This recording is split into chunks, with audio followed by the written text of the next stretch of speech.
Hello and welcome to Comedy in a Nutshell, a podcast built on the theory that if you ask comedians thoughtful questions, eventually they'll answer one by accident.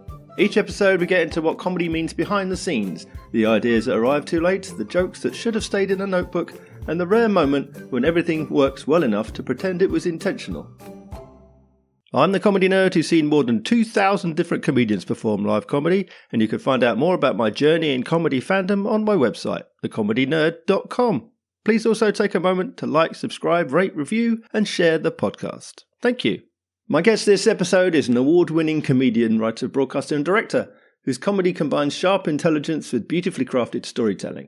Her acclaimed solo shows have toured widely and earned praise for their wit, warmth, and insight into identity, family, and modern life. Alongside stand-up, she's a familiar voice across BBC One and BBC Radio London, bringing the same clarity, insight, and humour. It's comedian Rachel Creeger. Was comedy then a big influence on you when you were growing up? It really was, because I don't know if you're aware of this, because I barely ever mention it, but I'm actually Jewish. And sometimes I pretend it's just a character. And my family was very, very into old Jewish jokes, particularly like my dad's side of the family. They had a great sense of humour, all of them, and they loved joking. And they would do it kind of almost competitively. After it was quite a traditional household. My dad, like my paternal side of the family, all four of my grandparents came from somewhere else, right? I'm only a second generation blow into the UK, but my dad's parents were Russian and Polish, and they had quite a sort of traditional type household. And when we would go over there for a Sabbath or one of the Jewish holidays or festivals, it would be sort of, the big family meal, very noisy. And then the women would go into the kitchen to wash up and make teas and all of that.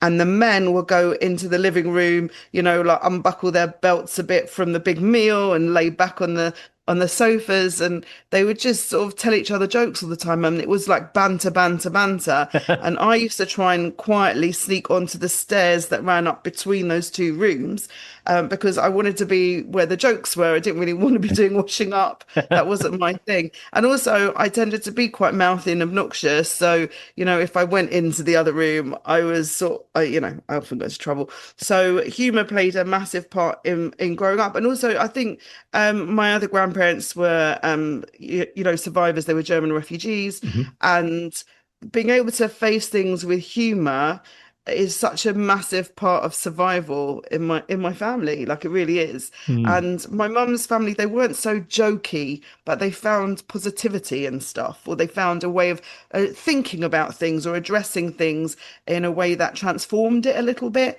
So I feel like those things are all a huge influence on why I found laughter so important. And I wasn't like a massively happy and outgoing young child. I was very into drama, which I don't think is a shock, and sort of did theatre and drama and music stuff from very young.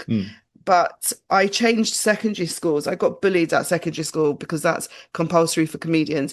And I changed schools in the middle of the second year of secondary school. And for about the first, like the remainder of that year, I was very sort of quiet and trying to fit in and understand how the land lies.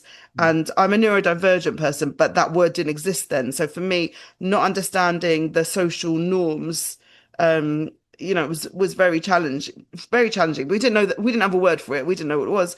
And then after that, I think there was a bit of me that thought, where I got bullied in the other school, effectively I felt I got punished because I'm the one who moved schools to a new environment, and the bullies got to stay where they were. It's how it felt to me as a teen. So I just started testing boundaries of trying to see, I guess, how far you could push things before you got into trouble. And I would never have bullied somebody, but I used to make up funny songs. I used to stand on the desk and act bits out. I used to make up poems for different people in the class about stuff.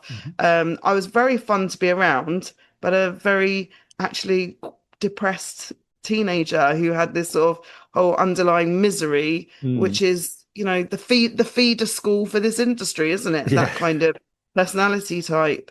And I had school reports both from primary and secondary school that said something along the lines of, if you paid a bit more attention to schoolwork and not so much on like showing off and making everyone laugh, then you might get somewhere. But of course, I didn't have the mechanism to deal with schoolwork because Mm. the sort of ways of teaching people with my challenges didn't exist, and making Mm. people laugh meant you were part of something. Yeah. Um, yeah, so it's interesting. People's memories of me at school are quite varied in terms of who I was friends with and how I behaved. Yeah. Um, I had a special seat in what was called the supervision room in my secondary school, which is where you got sent if you were naughty. And some teachers didn't like bypassed me being in the lesson altogether, and they just went, "Do you want to go straight there?" And I'd be like, "Yeah, fine." Well, it sounds like you were born a comedian almost. So what was it that got you on the stage finally? Was there a catalyst moment? I mean, it's a very long story. I don't know how long you want your podcast to be, hours and hours. But I was sort of always into performing. Like I said, I performed. I Hmm. was in choirs from when I was about 5. I was in musical theatre in like local companies. I did ballet, tap, and disco because it was the 80s and ethics, and that's what everyone did. So there was always a bit of me that was into performing, but I didn't really see it as like a viable career because it wasn't really what people in my community do as a thing. So while Jewish performers are very renowned and it's an established thing for religious families, Hmm. and my family were religious and became more religious. um there were no role models that I never saw a comedian from my background on TV Right. or on stage. And I think there's also it's a stupid career for someone who can't work on a Friday night, right? Friday nights are when the big clubs happen, or when you get spotted for stuff and whatever. And I Hmm. don't do Friday nights as the Sabbath, and I'm observant. Hmm. And it ends at nightfall when there are 3 stars in the sky, if we can be romantic about it. Ends at nightfall on Saturday. So there's only about 10 to 12 Saturdays of the year where it ends early enough that I could do anything on that night either. Hmm. So I don't think I ever really thought of it as something that I'd be able to do. And then I ended up working in social work as like my main job. I've worked with really disaffected young people. Hmm. I don't think you need to be a therapist to work out why I was drawn to working with people who are exactly like I was. I was a big truant. I was in with all the dodgy kids. And I became sort of a, support network for people, the support network I didn't have. Hmm. Um, and on the side, I was still doing performing. I was part of a musical theatre company. I started writing and directing little bits for them. I Yeah. did backdrops and props and set design and costume design for them because my as a teen and as a child, I was in community theatre where you do a bit of everything. So I had like this secondary outlet, Hmm. and eventually I got to a point where the call to do more of that. And of course, I always had like the slapsticky roles and all these things. If there was a funny old lady or a miserable old man or a comedy barmaid or whatever, like that was always me. Like eventually I got to the point where that became like bigger and bigger draw. Yeah. And though I got to this crossroads where 3 things happened in the same week. The first was that I was involved in a case in the local authority that I was working in. I was working at a very, very senior level in social care. And I'd kind of climbed up that ladder via experience as opposed to qualifications because, Hmm. unsurprisingly, I left school with half an A level.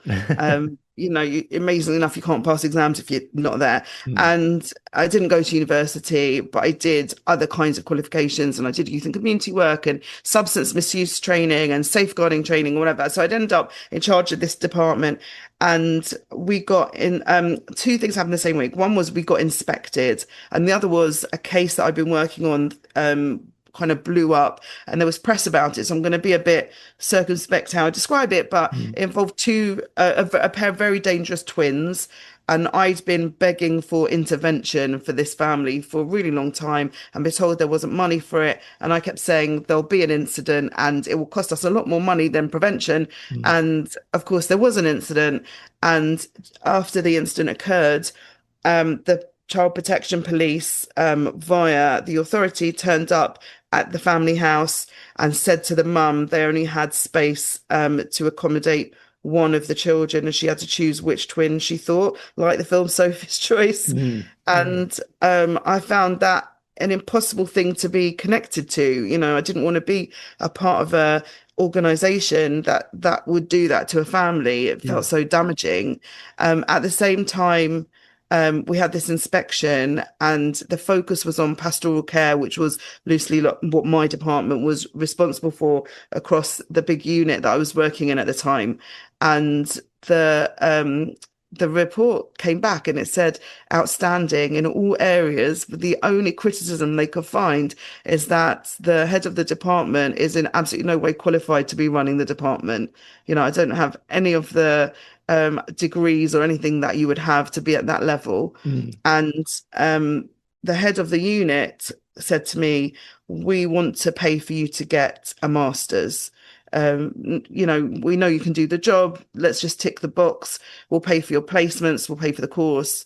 You just would need to work with us for 3 years afterwards. They call it golden handcuffs." And then at the same time, it turned out that I'd done a year working like in my very early 20s as an informal educator, like a youth worker in a Jewish school, but it's a state school. And if you work in local authority jobs, you go up a point in your salary every time you change to another local authority job. But somehow this had got missed off the list and they hadn't realised it was a state school. And I was owed the equivalent of about 5 months' salary and back pay. So I suddenly had options, which in my whole life, I don't come from a wealthy background. I've had to slog my guts out, and me and my husband work very, very hard to, be able to feed our kids and whatever. And I'd never been in a position where I had options. So she said to me, the head of the unit, really want to send you on this master's. We want to help you qualify and, progress in your career. Have a think about it over the weekend, look into some courses, come back and talk to me about it. And I came back on the Monday and she said, "What have you decided?" And I said, "I'm handing in my notice. I'm going to leave at Christmas." This was like about just for half term in the September. I said, "I'm going to leave at Christmas. Here it is." And I just handed her my notice. And she said, "What are you going to do?" And I said, "I'm going to see if I can find a career in the theatre." And like they all knew I had this kind of side hustle. And some of them had been to see shows I was in. And but they were quite shocked because it's a thing people talk about, running away to join the circus and everything. And people don't know people who do it. And I kind of did. And I genuinely thought, I'm just going to give myself 6 months of, I really wanted to work in comedic theatre, but with quite dark material because that's my interest, and write as a writer and director. And then I thought I'll still perform musical theatre, and I was in a girl band, and I was doing all this other stuff. So I thought I'll just do that, and then giving myself 6 months of experiencing it, get it out of my system, and then I'll get another job. I was quite senior. I'll be able to get another job, or I'll do a course. And to my astonishment, but maybe not, because I'd had 25 or 30, whatever, 25 years, I guess, more kind of preparing for that sort of life. Yes. It went okay. Yeah. And I found myself as a writer director, and I got lots of experience. I would find people I like their work and say, "Can I come to rehearsal with you? Can I ask you questions? Can I make you cups of tea and follow what you're doing?" And I learned, I'm a visual learner. I learned from the ground up. And I ended up with that career and becoming quite specialist in particular kinds of comedy, particularly immersive theatre, which is effectively, stand up with more people, and dark comedy. And I started working with comedians quite often, and writing and directing their solo shows and their two-hander shows. And I was, by that time, I kind of fell into running a comedy club. Because my amazing friend Mark Burrows, check him out, read his books. He said to me, "You do lots of stuff with charities and events. Loads of us, before we go to Edinburgh, we're always looking for places to preview our work. Why don't you put on charity events and I'll get acts and we'll come and do previews?" So we did that for a bit, and one of the venues where we did that said, "Oh, we liked how you organise that. Why don't you do something every month?" And I just went, I'm a person who believes in saying yes. So I said, "All right then," and we started running this pro night. Initially, it was professional opener and closer, and then new acts in the middle, and then it moved to a different venue, and that was in 2012, and that was still going till very recently, and that's on a hiatus because they've got new management there, but it's coming back. So that's a super established, and I sort of cut my teeth on that because occasionally there'd be someone didn't turn up or was late, and I'd just go up and be amusing for a bit. I wouldn't say that was stand up as such. I think that's more to do with I grew up in youth movements where you learn to be a youth leader and make stuff funny and entertaining. I was in musical theatre. I knew how to be amusing and entertaining, so I did that. I wouldn't have known how to write 5 minutes of jokes. Right. Do you see what I mean? But I could host things. Yeah. So I would periodically do that. And I thought, okay, that's enough for me. I've got this kind of theatre life, the comedy life. And then in 2016, this was very specific. And I've been doing bits and bobs for quite a long while since that, around then. The odd set here and there of my messy nonsense or hosting and comparing. 2016, I'd worked on Ria Lena's show, Dear Daughter, which won Best Comedy at the Manchester Fringe. So I directed it. I collaborated with her on parts of it. I produced it with her, and I was in Edinburgh, and I was sitting in the audience. I didn't know I was in her line of vision, and Ria is very, very sharp cookie. Is that mixing metaphors? But either way, that's a good description. And a smart cookie, and also very sharp. And I didn't know I was in her line of vision, and she delivered a joke that I'd written in the show, and I had like a feeling like in my guts that I wish I was telling that joke. I can't describe it better than that. And she saw something pass across my face, and she asked me afterwards what it was, and she said, "We keep telling you should do this properly." And it's true that a lot of my comedian friends, and mainly they were professional comedians because that was the night I was running, really. And I'd go and watch other things, but I had this circle of events. They all kept saying to me, "When are you going to take this seriously? When are you going to do it properly?" And I'd be like, "No, it's not for me. It's not for me." And I really thought about it. I had a few conversations during that Fringe. At that Fringe, I think I directed 3 solo shows, which I'd collaborated on the actual material for all of them, and a 2-hander in the Camden Fringe. So I was kind of going a bit backwards and forwards. And I think just something in me said, give this a go. give it 6 months. That seems to be my thing. Give it 6 months. And I came home and I said to my husband, "Listen, I'm thinking of doing this properly, but it involves, I'll be out almost every evening, and a lot of childcare suddenly on your lap and whatever." And he was 100% supportive, and he said, "Yeah, we've all been telling you to do it, and I'm glad you're going to." So I did, and I just started right from the bottom, as in open mics and everything. I didn't phone all my friends and say, "You keep telling me how funny I am, give me 10 minutes. I knew I didn't know how to do that. Right. So I thought I'm going to start with open mics and learning how to do a type 5. And I did a few short courses, and I was very sort of not intellectually knowledgeable, but translating that into writing it for yourself to do and finding your voice is a journey. Yeah. But at the same time as doing that, I wrote my first hour because I'd been writing full hours of comedic theatre, which included monologues, which effectively were stand-up, for years by that point. And I used to be writing maybe 2-3 hours, for shows I was working on every year. And also I was working with school groups and other community groups, and I would meet with them and get their ideas and transform that into a show for them to perform. So for me, the most natural thing was, as soon as I started trying to be a stand-up, was to explore what is it I'd want to say if I had that hour. Yeah. And then I suddenly had it, but I was thinking, or I had the idea and the concept, and I started working on it. And I still felt like I had a long way to go.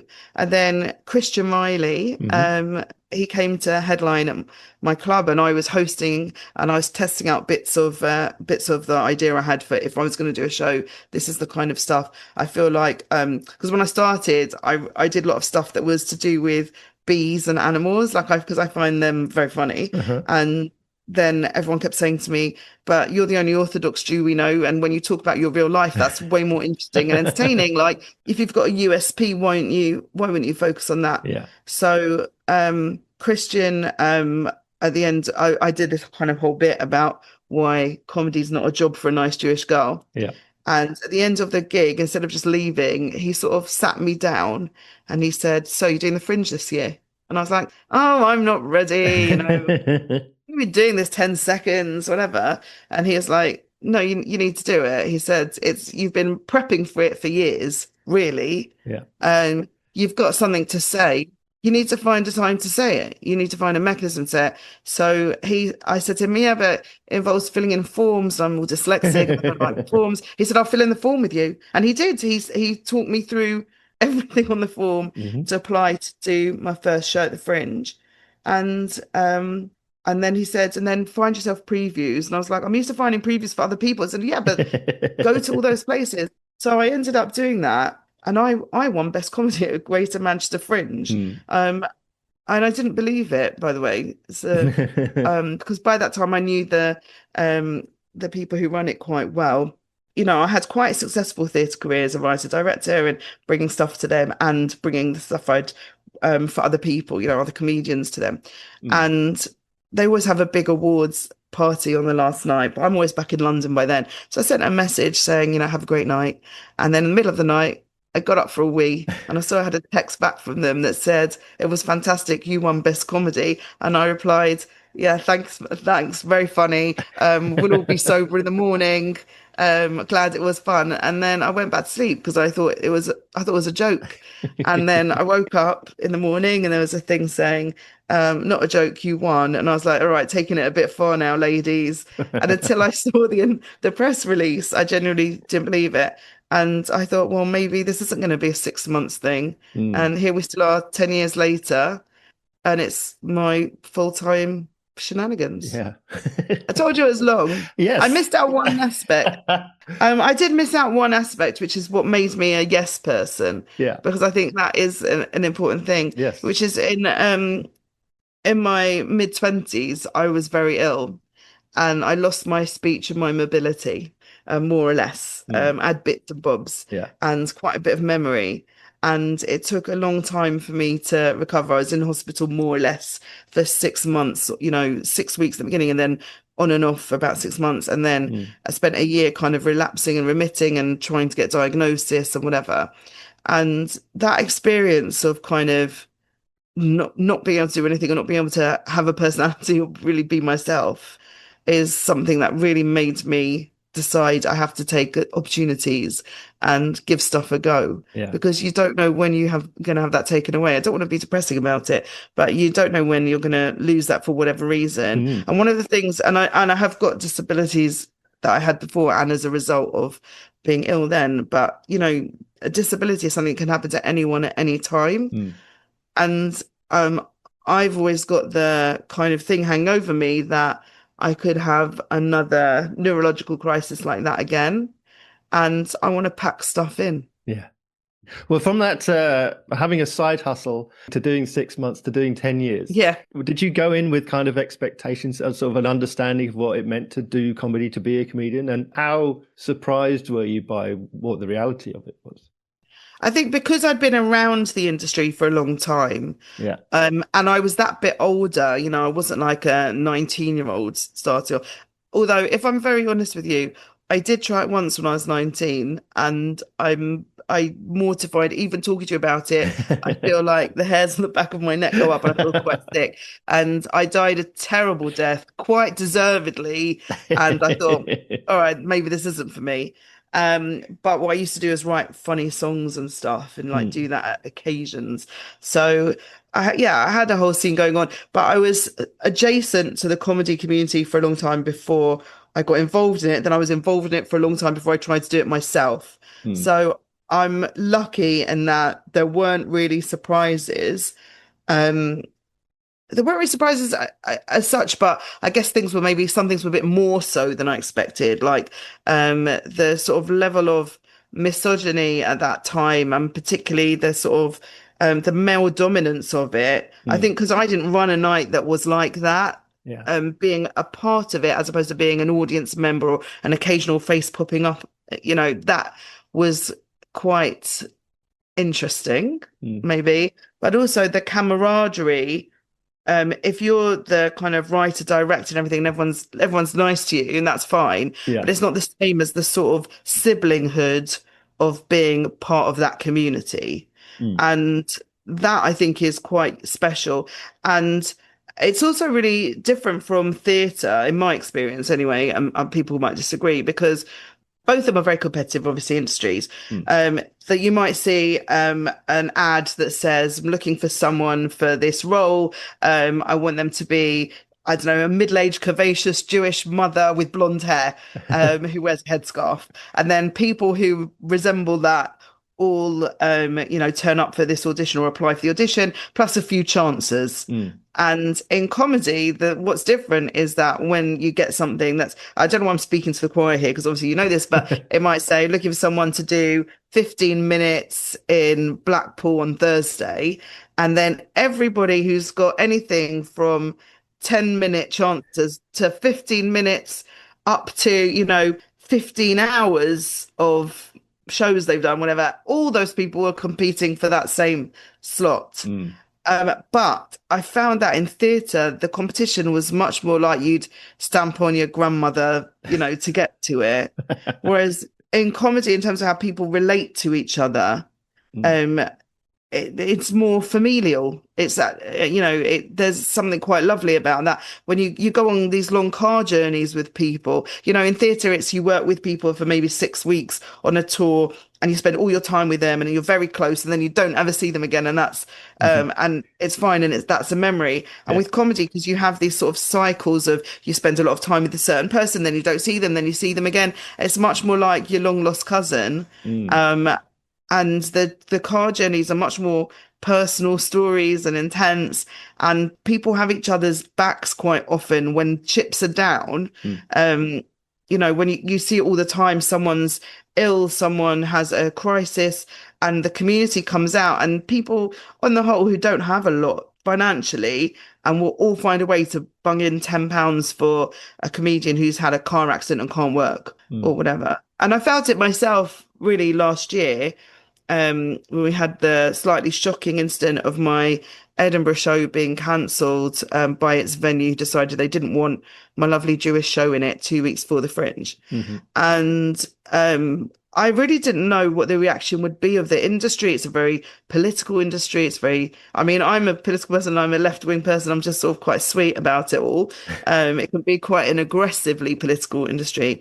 And I didn't know what the reaction was that the comedy community, with very few exceptions, picked myself and Philip, my comedy partner, who went through the same thing. He sort of picked us up and put us on their shoulders and carried us along. The immense amount of support and people reaching out, and, people we'd worked with once who were like big names, and we were a tiny little open spot on their thing, and they were talking about it on their social media about how wrong it was. And, for that sort of thing, if there's a crisis, I think the comedy community is outstanding in a way that I couldn't have ever imagined.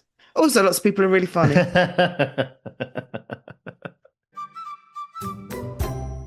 Well, you mentioned the award win at the Greater Manchester. You've talked about the competitiveness of applying for spots and things like that. Yeah. How competitive are you? How is your competitive streak? And how do you feel about when fringe shows are competing for audiences? How do you feel about awards and award ceremonies? And what is your competitive nature? So I am quite a competitive person as a human.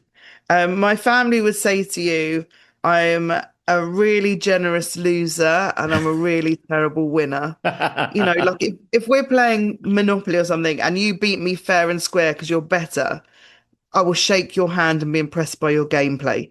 But if I beat you, I will crow about it. I will dance and sing.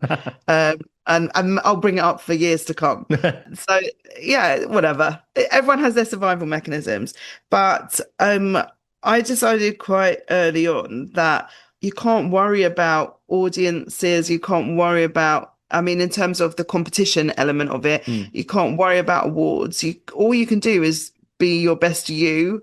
And I know that sounds quite trite, but if you make work that people are interested in, then it finds its audience. And for some people, that's 1 million people. For some people, that's 10 people. It's hard to know till you get going. Awards, I don't submit particularly for awards. I'm quite lucky. And I've worked hard and I've won a few and I've been nominated for a few and I've lost many. And I think because I'm saying something slightly different in terms of my comedy, I guess there's an element of attention that it might get, perhaps. I don't know. But and because I've worked my way up to being someone who is occasionally on TV and occasionally on the radio and stuff like that. So there I have access to maybe a bigger audience than I might have otherwise. But I think none of that matters if what you can give them isn't good enough or isn't what they want. I don't know if that makes sense. Yeah. Like you can end up with a social media following of, 100,000 people, and because of your like witty things you can put that are small. But if they come and see you and you can't entertain them for that hour, there's a limit to how long they'll be your audience. My concentration and focus has always been on trying to find what it is I want to say and to just say that, not to try and please anybody other than to find my voice, because that's something that people either like or not like. I don't know if any of that makes sense. And I feel like it's quite marmitey, like all comedians are. It's interesting because when I do a lot of, I do circuit gigs and I do community gigs and everything in between. And I'm asked quite often by people not in the industry, they'll say something more like, must be terrible for comedians when, the audience doesn't laugh or, the audience doesn't react the way you want or whatever. Must be so hard for those comedians, as if like that's never happened to me. And I'm like, it's happened to everyone. There's no one that doesn't happen to, whatever your level. And also there's the element of you write a show, you refine it, you do previews of it, you do it at a festival, the Fringe or elsewhere, and it becomes something really stable. It works and you can take it on the road, you can do whatever you do. But there comes a point where then you have to start writing a new show, and everyone goes through cycles of being like crap and then eventually great, and then you have to go back to being rubbish again and test stuff out that isn't going to work. And I'm now at that stage with what is actually my 6th show, but it's my 5th show of any worthiness of discussion. Because people often put in bios of me, it's taken 4 successful shows or 4 critically acclaimed shows to Edinburgh Fringe, and the truth is I've taken 4 critically acclaimed and one that was fine. But and it's terrible for your mental health, that roller coaster. So now I'm back at that stage with a new show where every time you go into a room and you think this is a nice audience, they don't want to hear my sort of half-written thoughts. I'll just do old stuff to make that, and you can't do that. So those conversations with people who are not in the industry about, of course, we've all had those nightmare gigs, and of course, we all have stuff that doesn't work until it does. You hope it will. That's maybe something I didn't understand to the extent of what that experience is like. You mentioned you used the phrase about being your best you. So who are you on stage? How much of that is a version of you, an exaggeration, a character, and how much is all you? I think I'm maybe a more bouncier, confident version of me, which is, like I'm a person prone to anxiety and depression, like a lot of us, and off stage I can be quite serious, but I think I think I'm quite truthful on stage. I don't tend to write comedy about stuff that hasn't happened at all. I don't tend to make stuff up. I don't think I was never a good enough actor for that. And also because real life is mad enough.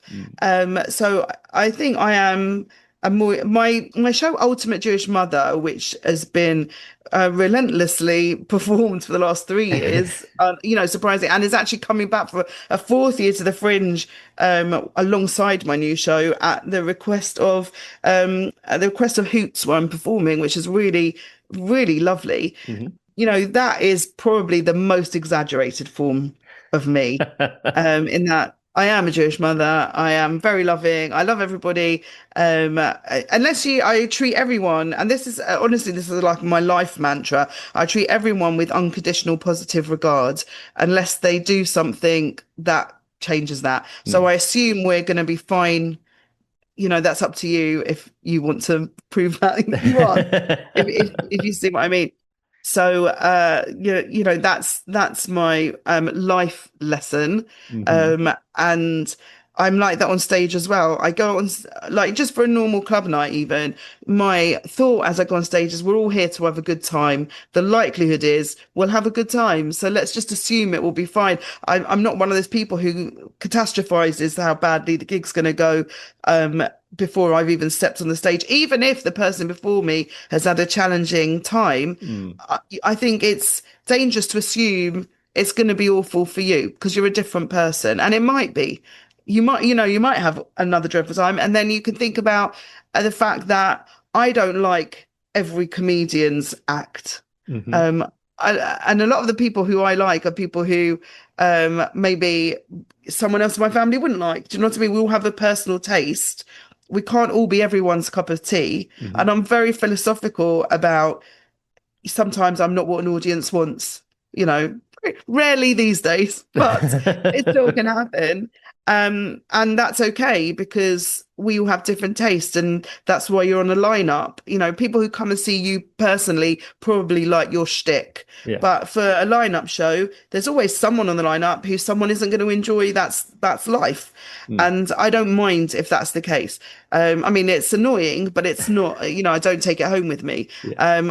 The ones I take home are where I feel like I didn't deliver it how I would have wanted to. Like and that's regardless of whether the audience laughed or not. So Yeah. if I feel like I did a joke poorly, whether they've kind of laughed out of pity or humor, it doesn't really matter which or not, that's what will stick with me afterwards. That's when I need like my Millikan's rule. If I feel Mm. like I hit the wrong note or I missed something out or I could have done something better, um, type A personality syndrome, that's what bothers me much more than if an audience just doesn't like what I'm doing because it isn't their thing. Yeah. And about that critical eye you have for yourself. I mean, do you watch comedy as an entertainment, or are you always the director? Are you looking at it with a critical eye, the way you look at your own comedy with a critical eye, or can you just be sat and entertained by I'm probably quite picky now about what I see, it? and that I tend to see people I already quite like.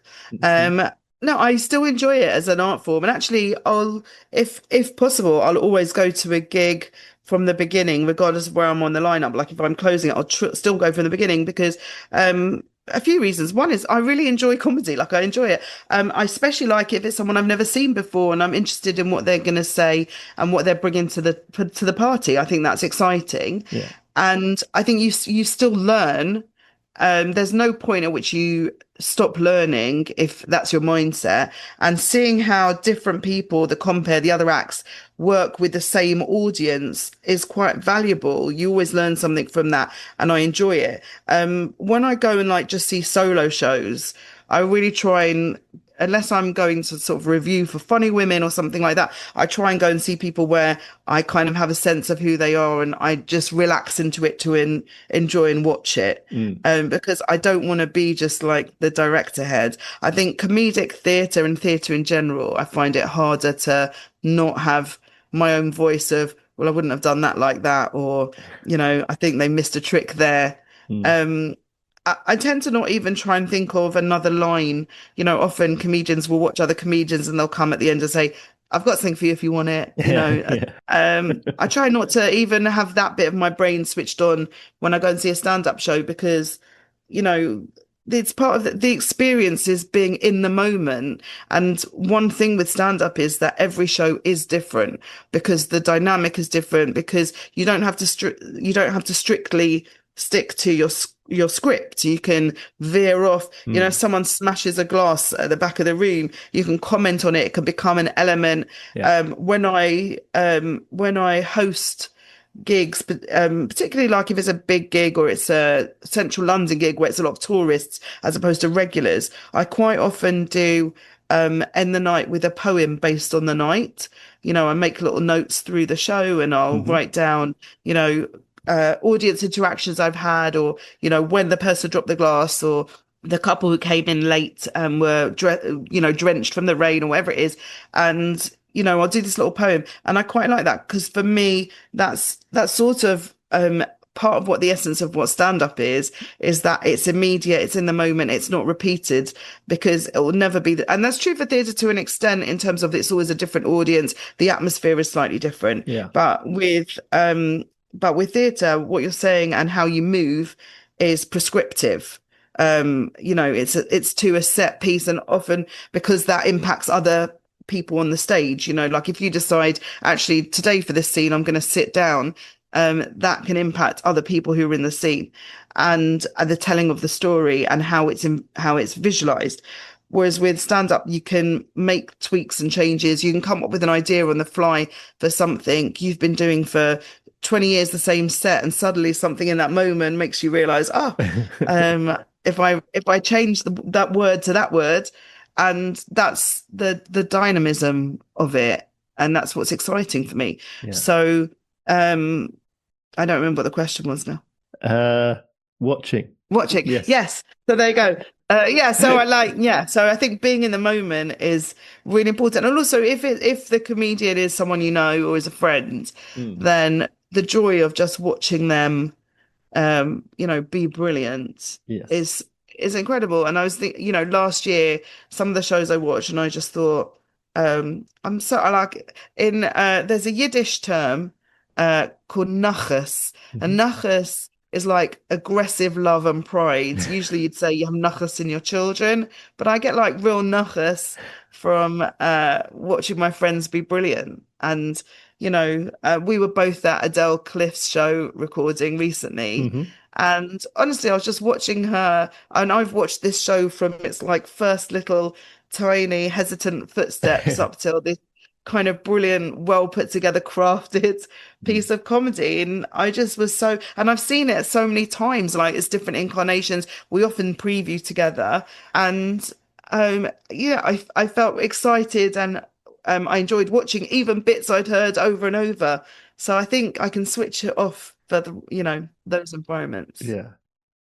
Well, you said about improvising a poem, for example, Yeah. hosting, there's the writing, there's the directing, podcasting, all of these things that you do, all the different ways that you're engaged with comedy. Where are you at your happiest? Which part of all of that, the performing, the writing, which part of that makes you happy? Where's your comfort zone in that sense?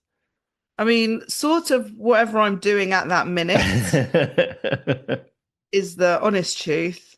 I think I love comparing, and though that's very uncool to say, I actually really love comparing. I love setting the room up for other people, not bringing in the chairs, although I don't mind bringing in the chairs, but I mean making it a warm space for the audience and for the acts.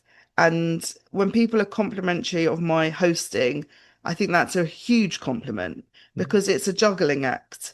And I don't have great fine motor skills, so that's the only way I can juggle. So I really enjoy that, and I really enjoy performing, and being able to kind of share a bit of my world with people.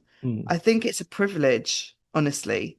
And initially I was kind of amazed that anyone was interested in my slightly random life as an, Orthodox Jewish mother. What did I have to say about anything that anyone would care about? And it turns out people are just interested in people. And that's why I love comedy, because I'm interested in people and their hot takes on whatever.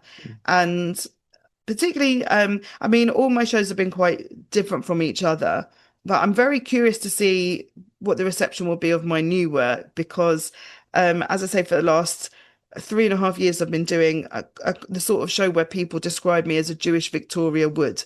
It's funny, it's bubbly, it's light, it's got lots of songs in it. And now you saw, I think, the first ever work in progress of the rough version of my new one, which is quite dark. I still deliver it in a cheerful manner, because that's my charming person that I am on stage. But it's exploring racism, Mm. and particularly anti-Jewish racism, which is a subject that people perceive as quite controversial, but people perceive my existence as quite controversial. And I've thought about doing this show for years and years, and just not really had the confidence to just go for it. And I think, first of all, I feel like I should put a disclaimer at the top of every flyer that says this has no funny songs in it, because I'm worried that people will get to 50 minutes and be like, yeah, she hasn't. I thought she was going to, launch into a hilarious song and nothing's happened. So I am a bit daunted about, because that's quite a nice, safe uh, description. When people say you're like Jewish Victoria Woods, I think Mm. that's such a compliment. She's my favorite comedian of all time. Mm. And if I've done something that makes anyone think of her, that's amazing. And now I've no idea what they're gonna make of this. Obviously, it needs a lot of refinement. It's better than when you saw it. It'll be better every time. Um, that's the joy of previewing. I always tell preview audiences, tomorrow's audience will thank you because you're hearing it the worst it will ever be on this day. And but I feel excited about it in a Mm. way I haven't felt excited about things for a long time, because I'm taking a risk, and I think that's an exciting thing to do. So Yeah. the sort of writing and thinking about what to include and what not to include, and what's the journey of it and where will it be. And at the moment, it's like I've got a big lump of clay that I've sort of got a vague shape. Like I can see the show is in there, and the Yes. teasing it out to become a thing Mm. is exciting, especially after having done like the same show for quite a long time. Yeah. It's interesting the way that you look at it there, and it's a quote that I've been using more and more recently about, the sculpture is in the marble. Yes. You're revealing the show exists, and all you're doing is Yeah, finding out where it is. You're finding the laughter. exactly. And when it opens on the 7th of August or wherever it is in Edinburgh, I don't know what that show is yet. Mm. I mean, I sort of know approximately. I don't know. It will have jokes in that haven't even come into my mind yet, because I'm still in that process. I sort of did these two early previews, and then I've left a big gap. And then I've got a kind of quite relentless comedy festival around the country timetable Mm. from sort of May onwards, because the only way to work through it is to do it. So I've Mm. got a few dates in April, and then from May it sort of ramps up quite relentlessly, and I'm excited about it. I'm even excited for the ones where it doesn't work, because that's the learning takes place often in what doesn't work. And also it's nice to know that after 10 years I've got things I can fall back on. If the audience is sort of losing it a bit, I can like reflect back on previous jokes to hopefully give them at least a nice few minutes at the end. They can go away remembering the fun bits. But yeah, it's daunting, but in an exciting way. Mm. And then who knows? Like I honestly, I have no idea what people will think of it. I'm thinking that people will have quite strong opinions on it one way or another, and people have opinions on how it relates back to the incidents of last year, and and stuff around the world, and that's fine for them. But for Mm. me, it's more that my grandparents all ended up in the UK because of racism. I wouldn't exist if it wasn't racism. Which is quite a weird thing to think about. Um, and it's been a feature of my existence in a way that perhaps it hasn't for some people, particularly people who look like me, so white passing. Um, and I think it's, like I say, it's a privilege to have a platform to explore that with other people in the room, and hear afterwards in the chats in the bar what they think and what they've experienced. Mm. Well, with that in mind, and also the relentless cycle of award-winning gig and then around back to the beginning, for all of that experience, what have been the best and worst experiences you've had through doing comedy? It's so hard to answer that, because Mm. it's really subjective. And I think I've had moments on stage where I've just felt so my whole self is sort of what you were asking before, Yeah. that I sort of have found my place of where I'm meant to be in that moment. Mm. And that is huge. And there's a big journey to that, which I've waffled on enough about. Um, but for in terms of feeling like you have a purpose, and I do feel a lot of responsibility as the only Orthodox Jew like myself on the circuit. I feel quite a lot of responsibility filling those shoes or that perception. Mm, So to have like moments on stage where you feel absolutely free and your entire self, you're in the right place at the right time. mm, I think that's an amazing, amazing feeling. Um, the downs have been obviously last year being cancelled was quite a big downer. Although it ended up, that I did get a space, and I experienced a lot of quite traumatic things last year. But that wasn't me as a comedian. That was me as what I represent to other people. mm. If you see what I'm saying, if Yeah. people decide they're angry about the Middle East, and the best thing to do is to draw swastikas on my poster or burn the word Jew out of the signage in front of my venue, Mm, that's not about me as a human. They don't know me. That's not mm. about my work. That's not whether I'm funny or not. That's them kind of finding an outlet for their hate. Yeah. So in a way, those were very difficult, but I don't think they're the most difficult comedy times because they're not to do with me as a stand-up. Do you see what I mean? Mm. Um, I think when you feel you've not done your best job, I think that is hard. I think the gigs that are horrendous, like where things go very badly, they end up being great war stories that you share with your friends. So in a way, I mean, obviously it's fun to not have those, but having any of them, I don't mind that. I was at a club once, many years ago, and a big fight broke out, and people were smashing chairs over each other and trying to glass each other and everything. And I was trapped in the corner with like a couple of other comedians, and um, it was a very dramatic incident. Was it the worst thing to ever happen to be comedy? No, because once I realized I hadn't been killed, it was hilarious, as an experience. And you can be on a car journey or a train journey and chat to people about, your fellow comedians about those incidents. If you don't have them, I think that's a bit harder. Yeah. Um, yeah. So I think for me, it's always going to be when I feel like I've done a good job and I've been really in the moment, those are always the best times. And I still have times where I have that experience at a gig, and then I'll come back and my husband's probably in bed by the time I get back, driving 2 hours from wherever. And I'll wake him up and I'll say, I'm really a comedian. And he goes, yeah, we know, thanks, good night. But for me, it's quite an overwhelming thing to have got to that stage of being a professional comedian. It's something I didn't know how much I wanted, and now it's exciting. And now I really fight to not let external voices stop me from having that. Mm, And interestingly enough, I don't mind reviews so much.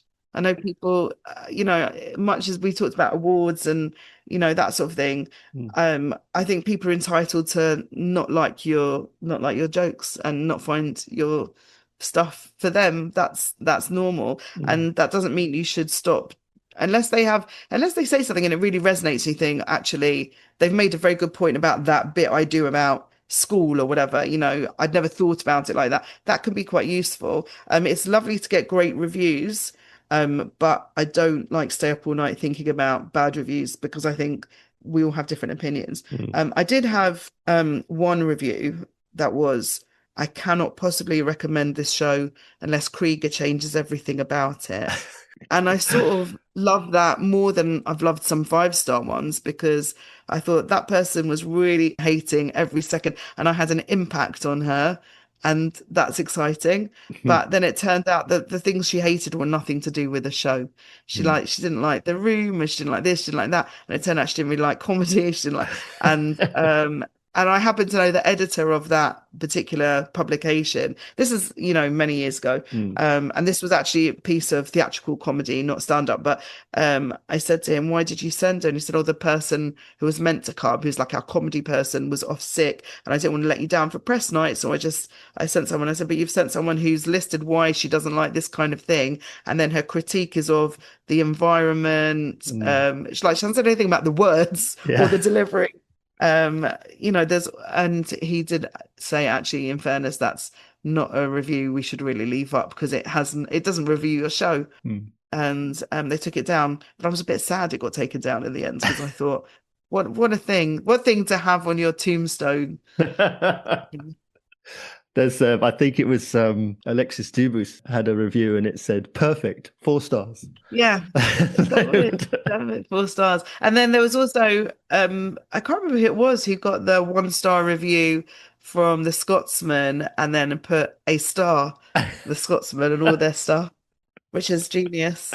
Yeah. I don't know. I think reviews are quite interesting. I don't read them during a run of a show. I don't. I have my lovely husband Mark. He checks all the reviews, and if there's a pull quote or stars that are going to be useful for flashes on your poster, he'll tell me that. But I just don't tend to read them because I feel like my guide for how the show is going is the audience. You know, if the audience is enjoying it, they're telling other people come and see this show. And that's regardless of whether a person in a publication that some people read does or doesn't like it. And also I've had shows that got, you know, consistent 3-star reviews that audiences loved and that got an award. Do you know what I mean? Like I think everything is so subjective. The real barometer are the people in the room on that occasion, and you can tell whether you've hit the mark with them and they've had a great time or they haven't. And in a way, that's the immediacy of comedy. You get immediate feedback of what they like, what they don't like, you know. And you have those audiences, particularly very theatre-y audiences, who just sit quietly and listen, and you can't assume they haven't enjoyed themselves. I learned that quite early on. I remember I opened a show like this was after I'd gone pro, but early in those days. I opened a show in a big theatre, and to polite silence and smiles. And they were smiles at everything. And they smiled at the places where punchlines were. And then I got a big round of applause at the end. And I sort of came off stage and I felt a bit bewildered by the experience. And I remember I went to get a drink from the bar. And people kept coming up to me saying, "Oh, we really enjoyed that. It was so fantastic." And I just wanted to say, "Tell your face, tell your mouth, you know, make sound." And eventually, after a number of people had said it to me, I said, "You know, the thing is, the audience was quite quiet, so it was a bit hard to tell you were enjoying it quite so much." And she went, "Oh, we just weren't ready to laugh yet." And I thought that was such an interesting comment because that's about hosting, actually, more than anything. That the MC role helps get people into the frame of mind where they know they're going to make sounds for the upcoming acts if they enjoy what they're doing. And that was quite an interesting lesson, I think, about you have to get them to do various things in your opening bit of comparing, and that includes laughing out loud. And if they don't laugh out loud in your bit, they're not going to do it for other people unless they really hate you, in which case the relief of having someone else might bring the laugh. Rachel, how can listeners find out all about you and where they can come and see you performing? Oh, well, that's very kind of you to ask. You can find me on Instagram at Rach Creeger, just Rach Creeger, and my website, rachelcreeger.com, which is going through a big revamp at the moment. So it will only get better to look at, much like my previewing of my show.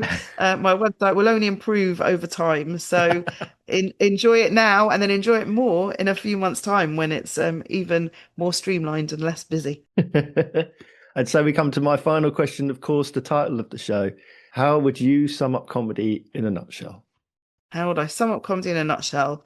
I would, do you know something? I thought about it so much since you sent it to me, and I found it really hard to come up with a nutshell summary. But I think it's the ultimate self-expression.